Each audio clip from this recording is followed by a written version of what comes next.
and gentlemen, welcome to my Week 6 NFL reactions. I think I might actually get double digits right this week for my predictions, which would be a change. Regardless, we still got tons to talk about, so as always, don't forget to use my codes on G Fuel, Waggle, or Prize Picks where you can save yourself a discount on any G Fuel or Waggle products. And also, if you use it at sign up on Prize Picks, you're going to guarantee yourself to win a free $50 with your first $5 entry. But as always, please remember to play responsibly, and let's get into the video.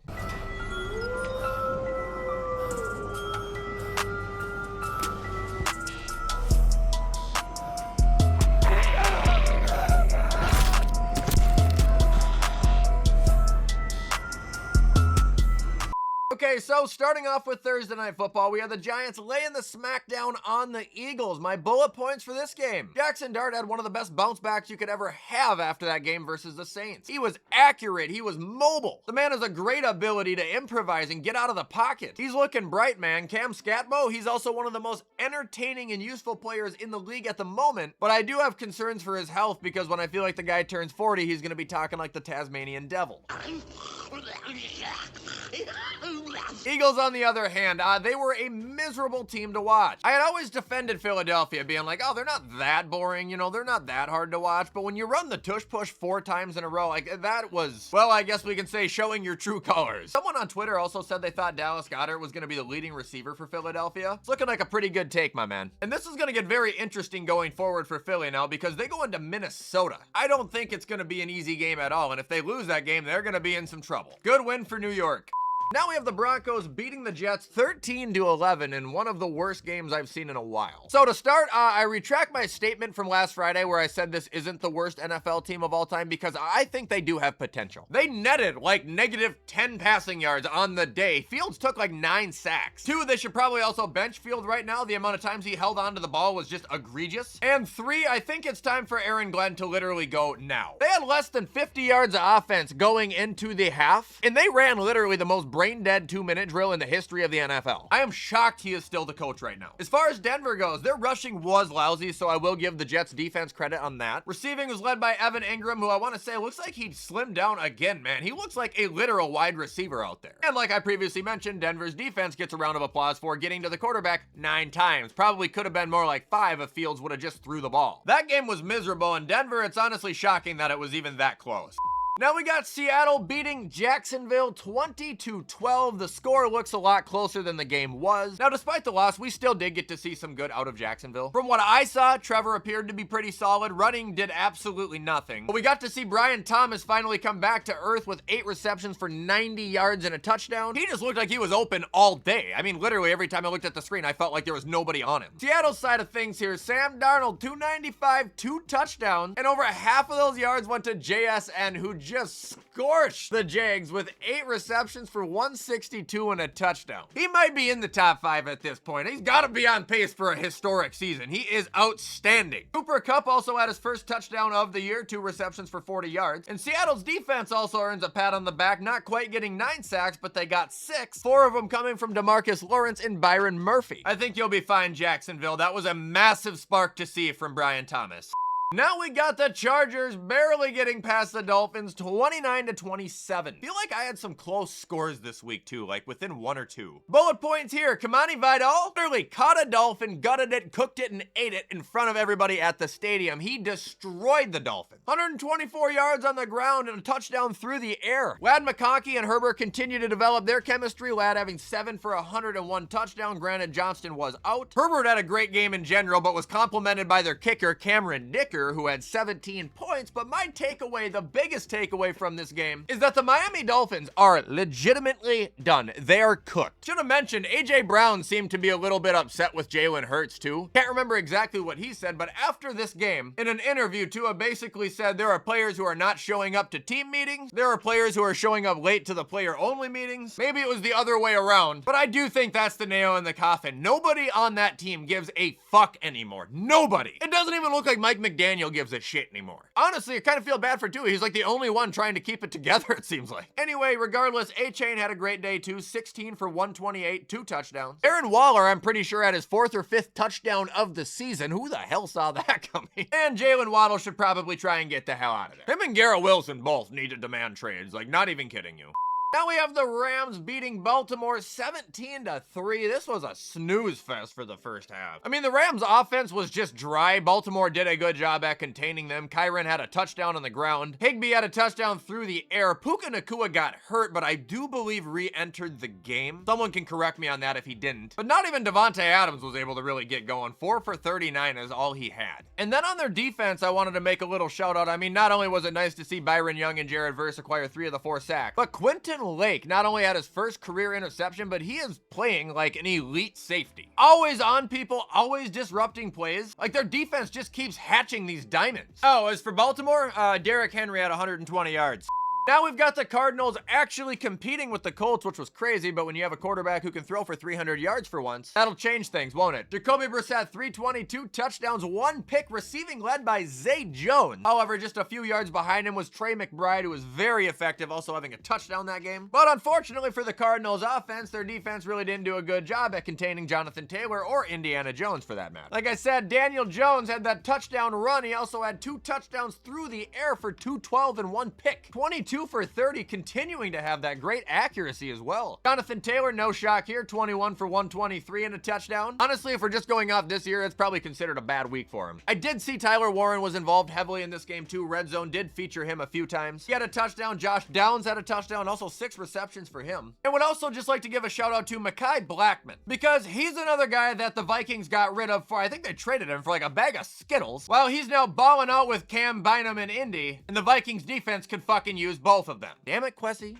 Now we've got the Panthers beating the Cowboys. I was right on this one, almost right on the nuts with the score too. Look, man, I gotta feel bad for Dak Prescott, because if the Cowboys were a winning team right now, like, you know, one of the top teams in the league, he would be probably the MVP leader right now. The last 3 weeks alone, he has played out of his mind. Javonte Williams finally had a down week. George Pickens continuing to pop off here, 9 for 168. He hurdled the man. And a touchdown there. They're looking just fine without CeeDee, but would obviously be better with him. Jake Ferguson also continuing to really step up in CeeDee's absence, having another touchdown this week. 4 in the last 3 for him. And you got the Dallas defense, who continue to do what they do best and just get absolutely obliterated. Panthers, Bryce Young, 17 for 25, 199, 3 touchdowns, and an interception that wasn't even his fault. Rico Dowdle, 30 carries for 183 yards.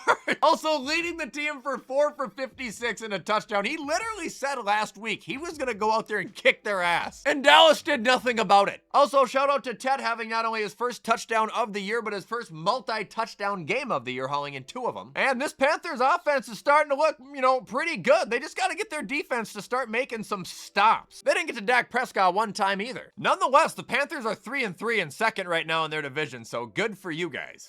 Now moving on, we have the Patriots beating the Saints 25-19. I just gotta say right now, I think with how close this team is playing, they are saving Kellen Moore's job right now. To me, this feels a lot like the Cardinals when they first got Gannon. You know, they weren't winning games, but they were just hanging in there. Spencer Rattler, he didn't have a touchdown, but he threw a very clean game, 20 for 26. Oh, it's funny, we had all this hype about Shuck, and we might not even see the guy play this year. Rattler's playing good. Olave had 6 receptions for 98 yards, just continuing to be a target monster. He's had double-digit targets every week this year, but 1.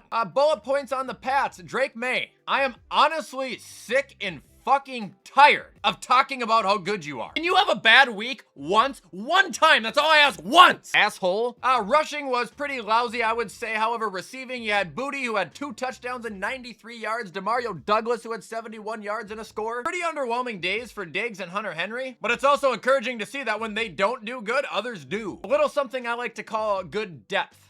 Now we got the Steelers waxing the Browns. Biggest takeaway out of this game is Dylan Gabriel threw the ball 52 times. Brother's gonna be icing his arm for the next week. Leading receiver was my man, Harold Fannin Jr., 7 for 81. We're starting to see him pop now, man. There's no going back. Judkins had a rough game, and every single one of their points offensively came from Andre. Is that Smite? This guy's got a weird story. He's like 27 years old. Stopped playing college in 2022, but hasn't actually been like a kicker until this year, because he got signed as an undrafted free agent, then I think cut, and then signed and then hurt, and I don't, it's weird. As far as the Steeler goes, Vintage Raj was back. Pretty clean game, 0 interceptions. DK Metcalf had 4 for 95 and a touchdown, followed by Darnell Washington, who had 3 for 62. Note on DK though, did he have a drop yesterday? I swore I saw it, and then right after he scored the touchdown. I feel like he does that, unless I'm just envisioning things that didn't happen. Should also be noted that Jalen Ramsey led the defense with 2 sacks. Now we have the Raiders beating the Titans, and I watched about as much of this game as I implied I was going to watch on Wednesday. I saw a big play by Devin White, and then I also saw Van Jefferson leading receiving for the Titans. I saw that on Red Zone a few times. He popped up. From a box score view, it would look like Geno Smith pulled his head out of his ass. 174, 1-1, but 17 for 23. You got Ashton Jenney continuing to have his presence known, scoring a touchdown on the day, although his production wasn't the greatest. Trey Tucker showed up again, 5 for 70 this week. Michael Mayer had 5 for 50 and a touchdown. If that was Bowers, I would have probably won in fantasy, or at least stood a chance. But he was hurt, so I had to play David Njoku. That was a really smart choice. And then defense was led by the man of the hour, Devin White, where I saw the sack and the fumble. I didn't see his interception, though. While Danny Longlegs was a perfect 100% and 8 points. Way to get back on the board, Raiders.